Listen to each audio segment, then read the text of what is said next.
Harry Potter and the Sorcerer's Stone. Chapter 9, The Midnight Duel. Harry had by no means believed he could meet a boy he hated extra than Dudley, but that became earlier than he met Draco Malfoy. Still, first 12 months Gryffindor's handiest had potions with the Slytherins, so that they didn't ought to positioned up with Malfoy a whole lot. Or, at least, they didn't till they noticed a be aware pinned up in the Gryffindor not unusual room that made all of them groan. Flying classes would be beginning on Thursday, and Gryffindor and Slytherin might be studying collectively. Regular, stated Harry darkly. Just what I constantly wanted. To make a fool of myself on a broomstick in front of Malfoy. He were searching forward to learning to fly more than whatever else. You don't realize which you'll make a fool of yourself, stated Ron. Fairly. Besides, I understand Malfoy's always happening about how properly he is at Quidditch, however, I wager that's all speak. Malfoy clearly did speak about flying plenty. He complained loudly approximately. First years never getting at the house Quidditch teams and advised long, conceited stories that always regarded to cease with him narrowly escaping muggles in helicopters.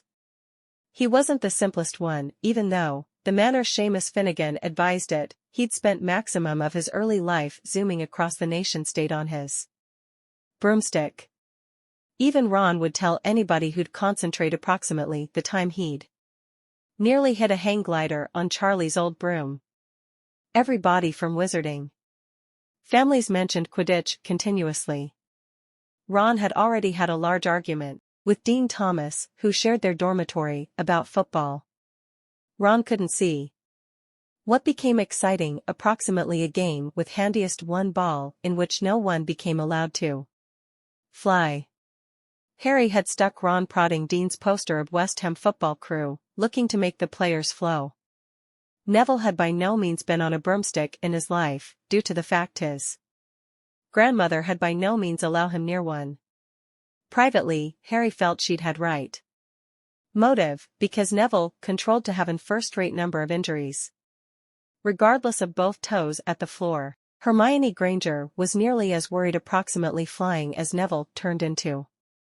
This became something you couldn't study by way of heart out of a e-book, now not that she hadn't attempted. At breakfast on Thursday, she bored them all stupid with flying recommendations. She'd gotten out of a library e-book called Quidditch via the a long time. Neville become putting directly to her every phrase, desperate for something that would help him dangle directly to his broomstick later, but everybody else became very thrilled while Hermione's lecture became interrupted by using the advent of the mail. Harry hadn't had a single letter due to the fact Hagrid's observe, something that Malfoy had been briefed to observe, of path. Malfoy's eagle owl was continually bringing him packages of candies from home, which he opened gloatingly at the Slytherin desk. A barn owl brought Neville a small bundle from his grandmother.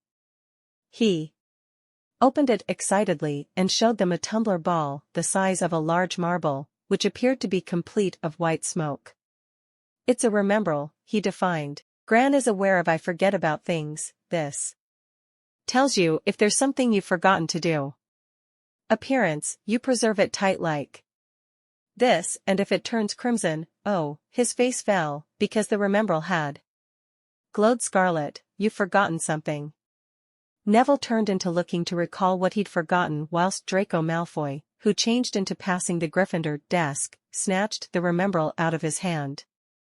Harry and Ron jumped to their feet. They were one half hoping for a motive to fight Malfoy, but Professor McGonagall, who could spot problem quicker than any teacher inside the school, was there in a flash. What's taking place? Malfoy's got my remembrall, Professor. Scowling, Malfoy fast dropped the remembrall again at the table. Just searching, he stated, and he sloped away with Crabbe and Goyle at the back of him. At 3:30 that afternoon, Harry, Ron, and the alternative Gryffindors hurried down the front steps onto the grounds for his or her first flying lesson. It turned into a clear, breezy day, and the grass rippled under their feet as they marched down the sloping lawns in the direction of a clean, flat lawn on the other aspect of the grounds to the forbidden wooded area, whose trees had been swaying darkly inside the distance. The Slytherins have been already there, and so have been 20 broomsticks mendacity. In neat lines at the floor.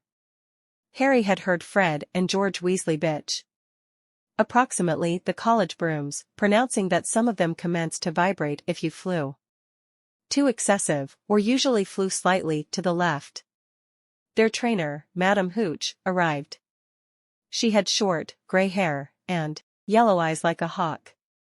"Nicely, what are you all looking ahead to?" she barked. "Anybody stand with the aid of a broomstick? Come on, hurry up." Harry glanced down at his broom. It turned into old and a number of the twigs caught out at extraordinary angles. "Stick out your right hand over your broom," referred to as Madame Hooch on the front, "and say, 'Up.'" Up all and sundry shouted. Harry's broom jumped into his hand at once, but it became one of the few that did. Hermione Granger's had surely rolled over at the floor, and Neville's hadn't moved in any respect. Perhaps brooms, like horses, may want to inform while you had been afraid, idea Harry. There was a quaver in Neville's voice that stated simplest too truly that he wanted to maintain his feet on the ground. Madame Hooch then confirmed them how to mount their brooms without sliding off the cease, and walked up and down the rows, correcting their grips. Harry and Ron had been thrilled while she told Malfoy he'd been doing it incorrect for years. "Now, after I blow my whistle, you kick off from the floor, tough," said Madame Hooch. "Preserve your broom steady, upward push some toes, after which come directly backtrack by leaning forward barely. On my whistle, 3, 2. However, Neville, nervous and jumpy and frightened of being left on the floor, pushed off tough earlier than the whistle had touched Madame Hooch's lips. "Come again, boy," she shouted. However, Neville changed into growing immediately up like a cork shot out of a bottle. 12 feet, 20 feet. Harry saw his scared white face, looked down on the floor falling away, noticed him gasp, slip sideways off the broom, and wham, a thud and an unpleasant crack, and Neville lay face down at the grass in a heap. His broomstick became still rising better, and started out to glide lazily toward the forbidden woodland and out of sight. Madame Hooch became bending over Neville, her face as white as his broken wrist. Harry heard her mutter, "Come on, boy, it's all right, up you get." She turned to the rest of the magnificents. "None of you is to transport even as I take this boy to the clinic wing. You leave the one's brooms wherein they are, otherwise you'll be out of Hogwarts earlier than you can say Quidditch. Come on, dear." Neville, his face tear-streaked, clutching his wrist, hobbled off with Madame Hooch, who had her arm around him. No faster had been they out of earshot than Malfoy burst into laughter. "Did you spot his face, the splendid lump?" The alternative Slytherins joined in. "Close up, Malfoy," snapped Parvati Patil. "Ew, sticking up for Longbottom," stated Pansy Parkinson, a difficult confronted Slytherin female. "Never notion you'd like fat little crybabies, Parvati." "Appearance," said Malfoy, darting forward and snatching something out of the grass. "It's that silly issue Longbottom's grand sent him." The remembrall glittered in the solar as he held it up. "Provide that here, Malfoy," said Harry quietly. "Anybody stop talking to watch." Malfoy smiled nastily. "I think I'll leave it somewhere for Longbottom to find. How about up a tree? Supply it right here." Harry yelled, but Malfoy had leapt onto his broomstick and brought off. He hadn't been mendacity, he could fly properly. Hovering stage with the topmost branches of an allwraith called, "Come and get it, Potter." Harry grabbed his broom. "No," shouted Hermione Granger. "Madame Hooch told us no longer to transport. You'll get us all into hassle." Harry ignored her. Blood became pounding in his ears. He installed the broom and kicked difficult against the ground, and up he soared. Air rushed via his hair, and his robes whipped out in the back of him, and in a rush of fierce pleasure he realized he'd found something he ought to do without being taught. This was clean, this turned into remarkable. He pulled his broomstick up a little to take it even better, and heard screams and gasps of girls returned on the ground and an admiring whoop from Ron. He became his broomstick sharply, to face Malfoy in midair. Malfoy appeared, bowled over. "Supply it here," Harry known as, "or I'll knock you off that broom." "Oh, yeah," said Malfoy, seeking to sneer, but looking concerned. Harry knew, by some means, what to do. He leaned ahead and grasped the broom tightly in each palms, and it shot toward Malfoy like a javelin. Malfoy. Most effective simply were given out of the manner and time. Harry made a sharp approximately face and held the broom regular. A few humans underneath have been clapping. "No Crabbe and Goyle up right here to keep your neck, Malfoy," Harry called. The equal concept seemed to have struck Malfoy. "Capture it if you can, then," he shouted, and he threw the glass ball excessive into the air and streaked return toward the ground. Harry saw, as though in sluggish motion, the ball upward push up within the air, after which start to fall. He leaned forward and pointed his broom handle down. Subsequent 2D he changed into amassing speed in a steep dive, racing the ball. Wind whistled in his ears, mingled with the screams of people watching. He stretched out his hand, a foot from the floor he caught it, simply in time to pull his broom. Instantly, and he toppled lightly onto the grass with the remembrall clutched thoroughly in his fist. Harry Potter. His heart sank quicker than he'd simply dived. Professor McGonagall, become walking closer to them. He got to his feet, trembling. "In no way, in all my time at Hogwarts." Professor McGonagall changed into almost speechless with surprise, and her glasses flashed furiously. "How dare you, may have damaged your neck." "It wasn't his fault, Professor." "Be quiet, leave out Patil." "However, Malfoy." "That's enough, Mr. Weasley." "Potter, observe me, now." Harry caught sight of Malfoy, Crabbe, and Goyle's positive faces as he left, strolling numbly in Professor McGonagall's wake as she strode closer to the fort. He was going to be expelled, he just knew it. He wanted to say something to protect himself, but there regarded to be something incorrect with his voice. Professor McGonagall was sweeping alongside without even searching at him. He had to jog to hold up. Now he'd achieved it. He hadn't even lasted 2 weeks. He'd be packing his luggage in 10 minutes. What would the Dursleys say when he came up on your doorstep? Up the front steps, up the marble staircase inner, and nonetheless, Professor McGonagall didn't say a word to him. She wrenched open doorways and marched alongside corridors with Harry trotting miserably in the back of her. Maybe she was taking him to Dumbledore. He thought of Hagrid, expelled but allowed to stay on as gamekeeper. Perhaps he can be Hagrid's assistant. His belly twisted as he imagined it, looking Ron and the others becoming wizards, at the same time as he stumped around the grounds wearing Hagrid's bag. Professor McGonagall stopped out of doors a schoolroom. She opened the door and poked her head interior. "Excuse me, Professor Flitwick, ought to I borrow timber for a second?" "Wooden?"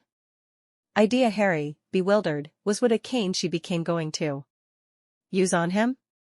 However, Wood turned out to be a person, a burly fifth-year boy who came out of Flitwick's magnificence looking harassed. "Follow me, you," stated Professor McGonagall, and they marched on up the hall, Wooden searching apparently at Harry. "In here." Professor McGonagall pointed them right into a lecture room that became empty, except for Peeves, who was busy writing impolite words at the blackboard. Out, Peeves, she barked. Peeves threw the chalk right into a bin, which clanged loudly, and he swooped out cursing. Professor McGonagall slammed the door in the back of him and grew to become to stand the two boys. Potter, that is Oliver Timber. Wood, I found you a seeker. Wood's expression changed from puzzlement to pride. Are you severe, Professor? Virtually, said Professor McGonagall crisply. The boy's a herbal. I've never seen something adore it. Become that your first time on a broomstick, Potter? Harry nodded silently. He didn't have a clue what turned into going on, however he didn't seem to be being expelled, and some of the sensation started coming again to his legs. He caught that factor in his hand after a 50-foot dive, Professor McGonagall instructed Timber. Didn't even scratch himself.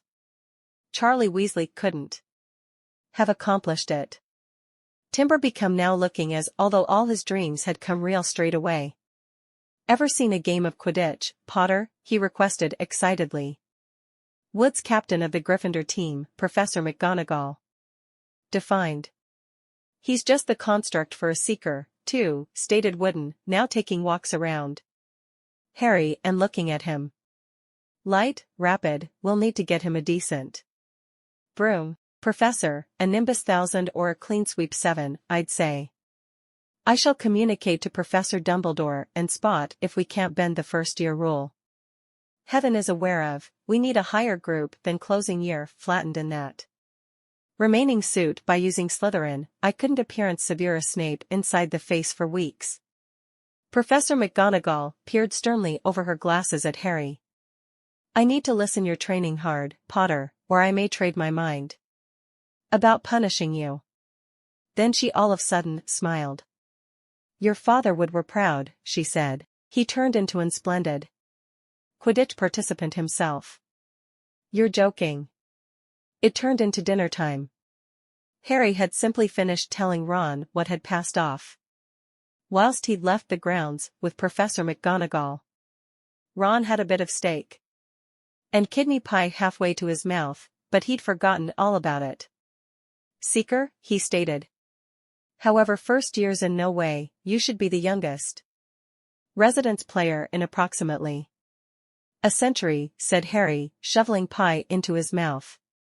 He felt specifically hungry after the pleasure of the afternoon. Timber advised me.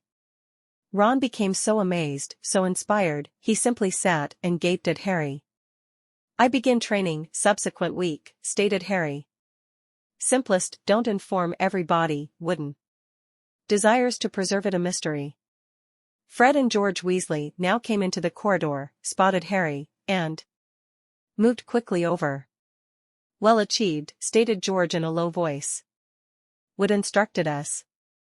We're on the crew too, beaters.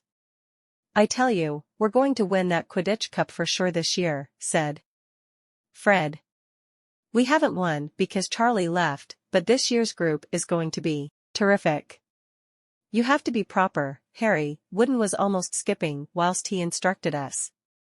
Anyway, we were given to go. Lee Jordan reckons he's found a new mystery passageway out of the faculty. Bet it's that one behind the statue of Gregory the Smarmy that we observed in our first week. See you. Fred and George had rarely disappeared while someone some distance less welcome became up, Malfoy, flanked through Crabbe and Goyle. Having a closing meal, Potter? Whilst are you getting the teach again to the Muggles? You're a lot braver now that you're back on the floor and you've got your little buddies with you, said Harry coolly.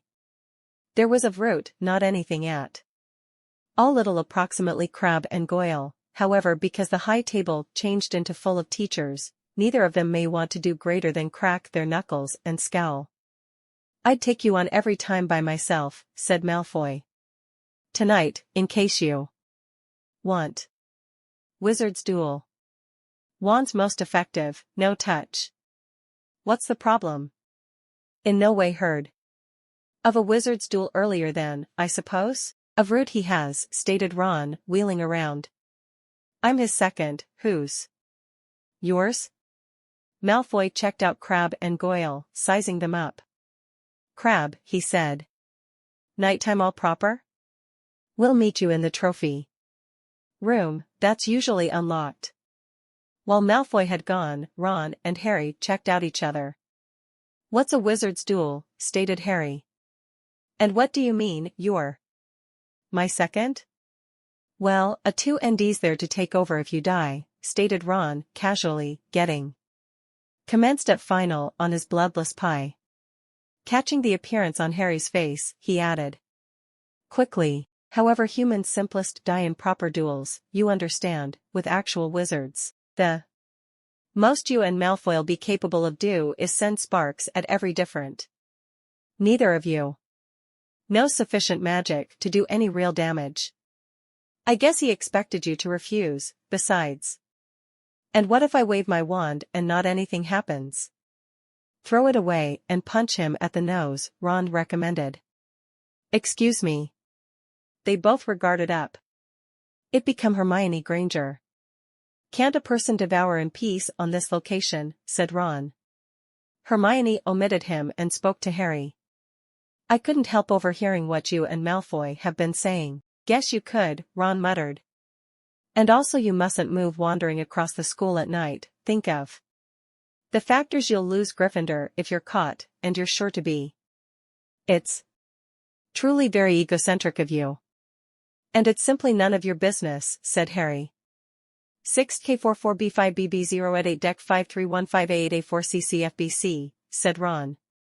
"All the identical, it wasn't what you'd call the right give up to the day," Harry thought, as he lay wakeful a great deal later taking note of Dean and Seamus falling asleep.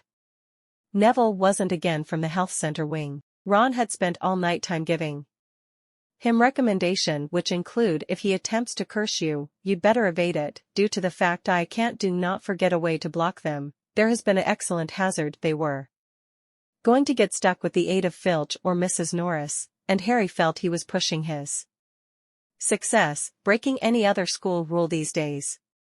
However, Malfoy's sneering face saved looming up out of the darkness, this turned into his massive danger to conquer Malfoy face to face.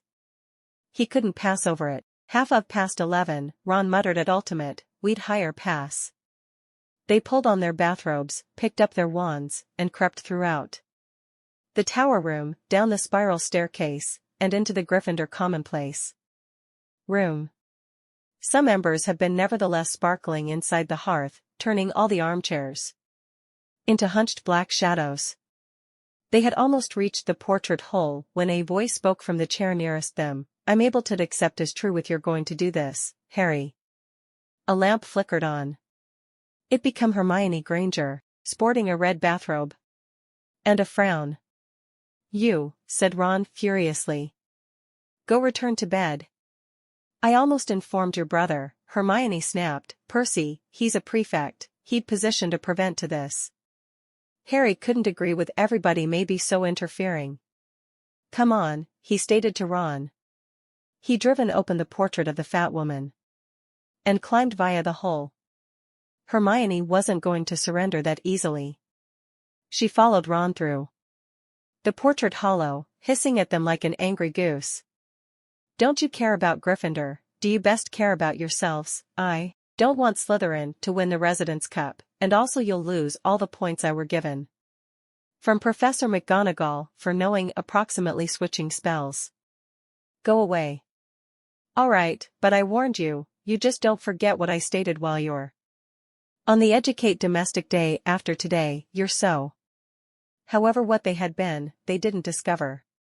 Hermione had grew to become to the portrait of the fat girl, to get lower back internal, and observed herself going through an empty portrait. The fat lady had long passed on a nighttime go-to and Hermione was locked out of Gryffindor Tower. "Now what am I going to do?" she asked shrilly. "That's your hassle," stated Ron. "We've got to move, we're going to be overdue." They hadn't even reached the stop of the hall whilst Hermione stuck up with them. "I'm coming with you," she said. "You are not. Do you think I'm going to face out right here and anticipate Filch to catch me?"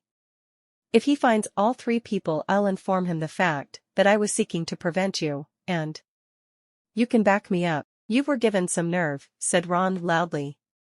Shut up, each of you, said Harry sharply. I heard something.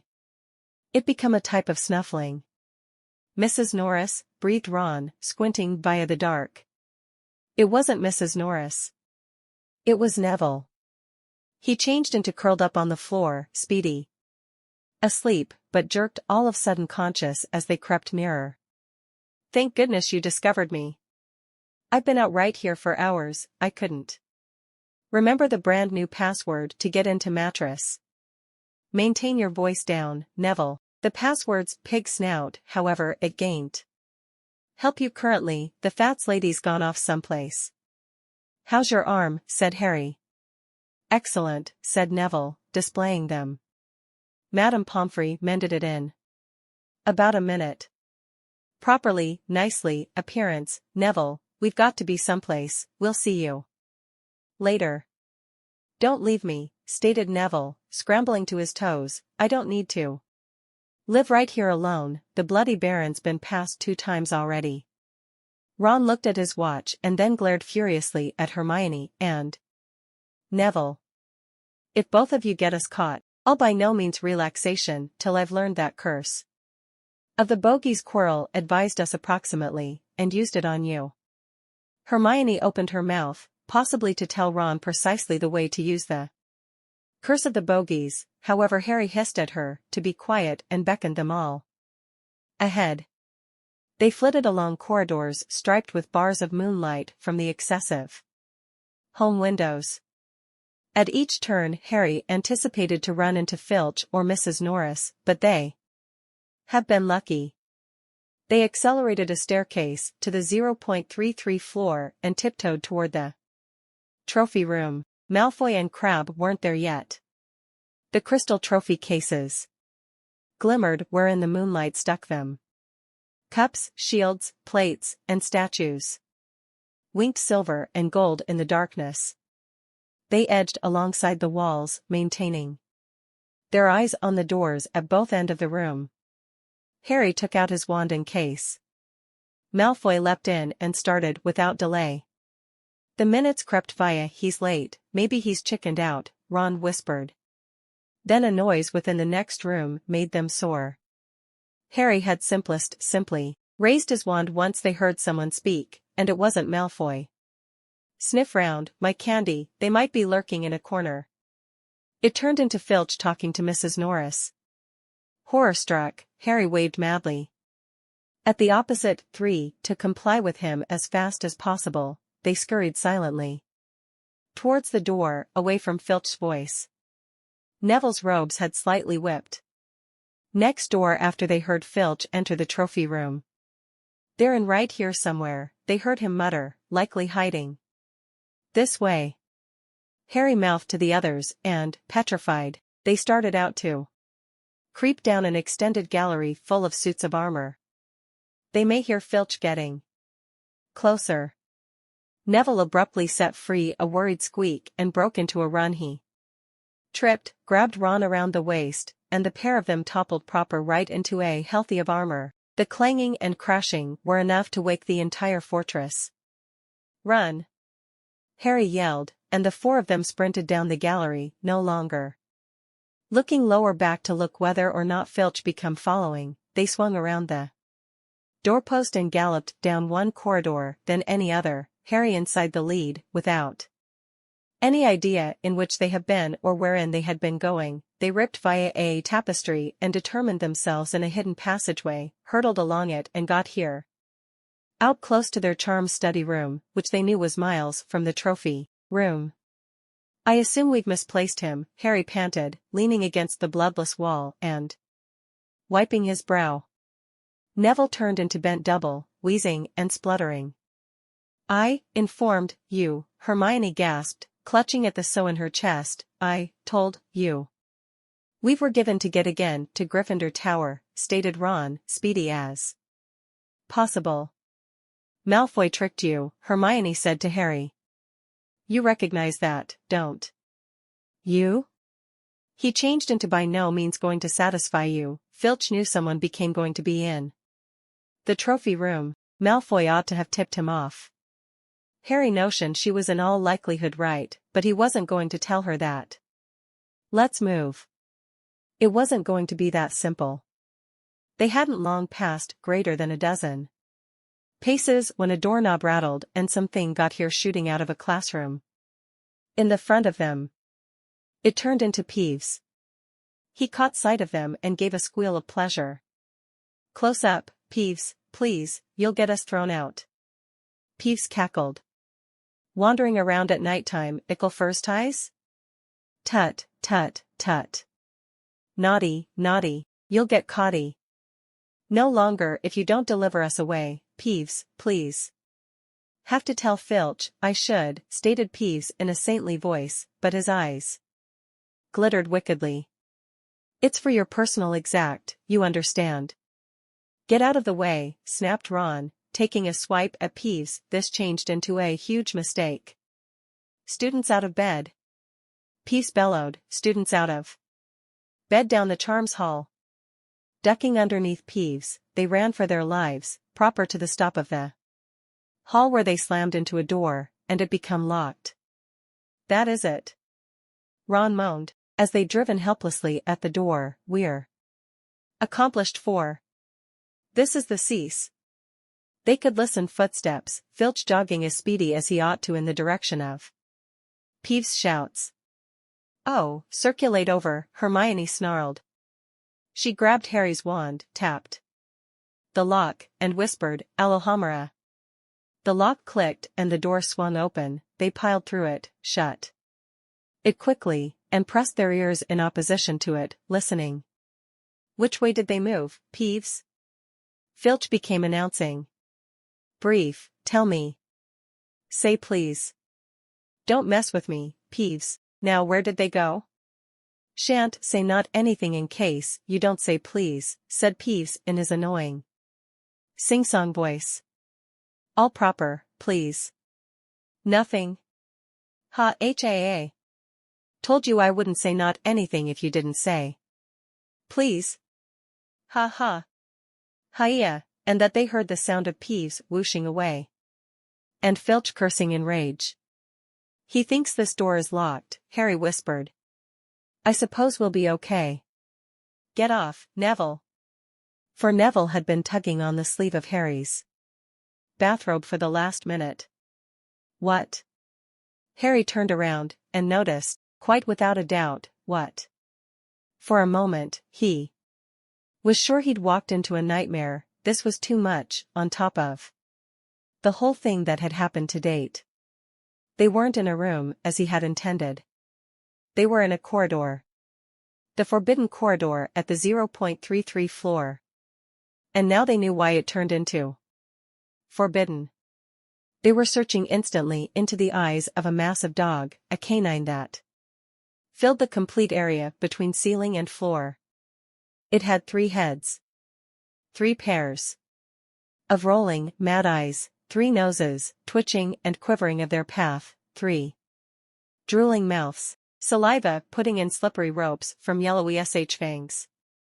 It became standing, quite nevertheless, all 6 eyes gazing them, and Harry knew that the handiest motive they weren't already lifeless, became that their surprising look had taken it with the aid of wonder. However, it became quickly getting over that. There was no mistaking what the one's thunderous growls meant. Harry groped for the doorknob. Between Filch and Demise, he'd take Filch. They fell backward. Harry slammed the door shut, and they ran. They nearly flew, backpedaled the hall. Filch must have moved quickly off to look for them someplace else, because they didn't see him anywhere. However, they infrequently cared. All they wanted to do became positioned as a great deal area as possible between them and that monster. They didn't stop walking till they reached the portrait of the fat lady at the 7th ground. Where on the earth have you ever all been? She asked, looking at their bathrobes striking off their shoulders and their flushed, sweaty faces.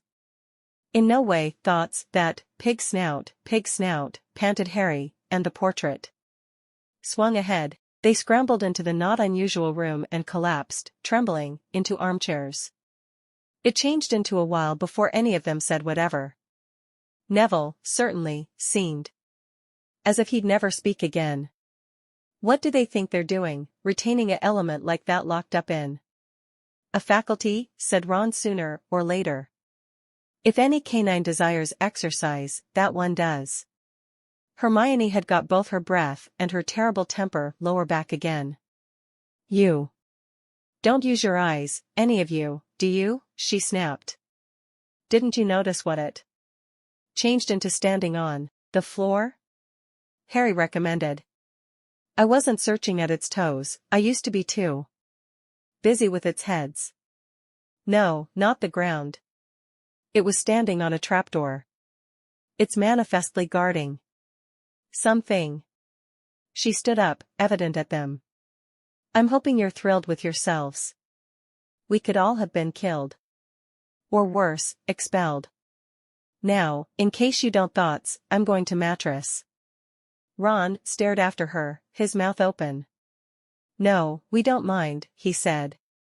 You'd assume we dragged her alongside, wouldn't you? But Hermione had given Harry something else to reflect on consideration on as he climbed again into bed. The dog changed into guarding something. What had Hagrid stated?